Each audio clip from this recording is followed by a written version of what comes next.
Everyone, accounting terminology में next point आता है स्टॉक एंड इन्वेंट्री। स्टॉक ऐसा गुड्स होता है जो कि हमने अभी सेल नहीं किया है, मीन्स अनसोल्ड गुड्स। ऐसा गुड्स जिसको हमने सेल नहीं किया है वो हमारे लिए स्टॉक होता है। और ये स्टॉक हमारे लिए जैसे अगर गोडाउन में है तो स्टॉक है, अगर हमारे शोरूम में है तो हमारे लिए स्टॉक है। स्टॉक मीन्स जो हमने गुड्स सेल नहीं किया है, हमारे पास अभी गोडाउन में या हमारे शोरूम में अवेलेबल है, उसे हम स्टॉक बोलते हैं। और इसका कैलकुलेशन हम मंथ टू मंथ करते हैं या स्टॉक वेरिफिकेशन के अंतर्गत, या तो फिर हम ईयर एंड में करते हैं, क्योंकि हमारे लिए ये सबसे इम्पोर्टेंट एस्पेक्ट होता है। और बैलेंस शीट में एसेट साइड में स्टॉक को हम शो करते हैं या इन्वेंट्री को शो करते हैं, क्योंकि हमारे लिए एसेट्स होता है 31 मार्च के दिन जितना स्टॉक हमारे गोदाम में या इन ट्रांजिट या रास्ते में हो या हमारे शोरूम में हो, ये हमारे लिए स्टॉक एसेट्स होता है। बैलेंस शीट में इसको एसेट साइड में शो करते हैं। नेक्स्ट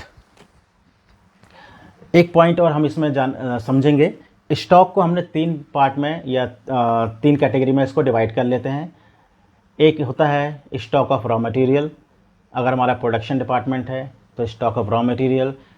नेक्स्ट है stock of work in progress और नेक्स्ट है stock of finish goods. Stock of raw material means ऐसा गुड्स जो हमने परचेज किया है बट अभी फिनिश गुड्स में कन्वर्ट नहीं किया है या उसको हमने कंप्लीट गुड्स में कन्वर्ट नहीं किया है। मीन्स हमने अगर सपोज़ हम इस पेन को बनाते हैं, इस पेन को बनाने के लिए हमें जो प्लास्टिक की रिक्वायरमेंट है, जो हमारे लिए रॉ मटेरियल है, हम इसे प्लास्टिक को परचेज़ करेंगे और इसको अभी हमने जस्ट प्लास्टिक परचेज़ किया है, गोडाउन में रखा हुआ है, लेकिन उसको अभी हमने प्रोसेस में नहीं लाए हैं, वो उससे अभी हमने पेन बनाना स्टार्ट नहीं किया है। जस्ट जैसा हमने परचेज़ किया प्लास्टिक वैसा ही रखा हुआ है। दैट मीन्स वो जो स्टॉक प्लास्टिक का है वो हमारे लिए स्टॉक ऑफ रॉ मटेरियल होगा, कच्चे माल का स्टॉक होगा। नेक्स्ट पॉइंट बनता है जो आप इसी में स्टॉक में नेक्स्ट पॉइंट बनता है stock of work in progress. कुछ हमारे पास गुड्स ऐसे होते हैं जो कि रॉ मटेरियल आने के बाद हम उसको फिनिश मतलब वस्तु या हमारा जो प्रोडक्ट है उस प्रोडक्ट को बनाने के लिए हम प्रोसेस में ले आते हैं, बट वो गुड्स अभी फुली कंप्लीट नहीं हुआ है, वो इनकम्प्लीट पोजीशन में है, तो वो हमारे लिए stock of work in progress होगा। और ऐसा प्रोग्रेस इसमें हमने कुछ पार्ट रॉ मटेरियल का, कुछ लेबर चार्जेस हमने इसमें इनपुट कर दिए हैं बट अभी फिनिश गुड्स में कन्वर्ट नहीं हुआ है।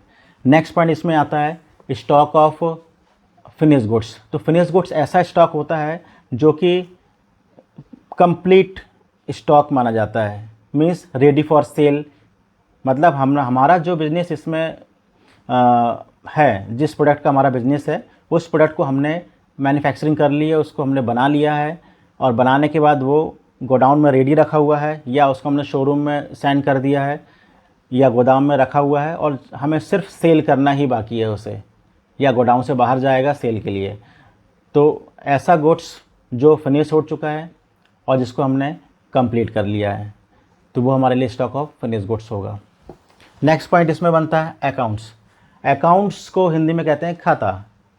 ये हमारे बिजनेस के लिए जितने भी हमारे हेड्स होते हैं, हेड्स मीन्स यहाँ पर स्टॉक का हेड हो गया, परचेज का हेड, सेल्स का हेड, या हमारे लिए किसी प्रकार के एक्सपेंसेस का हेड, किसी प्रकार की इनकम का हेड्स, किसी प्रकार के एसेट्स का हेड या किसी प्रकार की लाइबिलिटी का हेड्स, या किसी डेटर्स या क्रेडिटर्स या किसी पर्सन का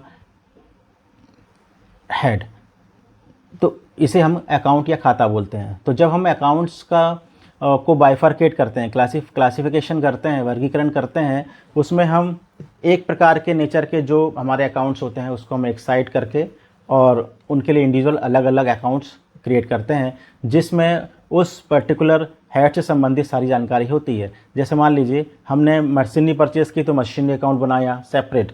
अगर हमने रेंट पे किया या हमने इलेक्ट्रिसिटी पे किया, एक्सपेंसेस है इलेक्ट्रिसिटी का, हमने एक अलग अकाउंट बनाया।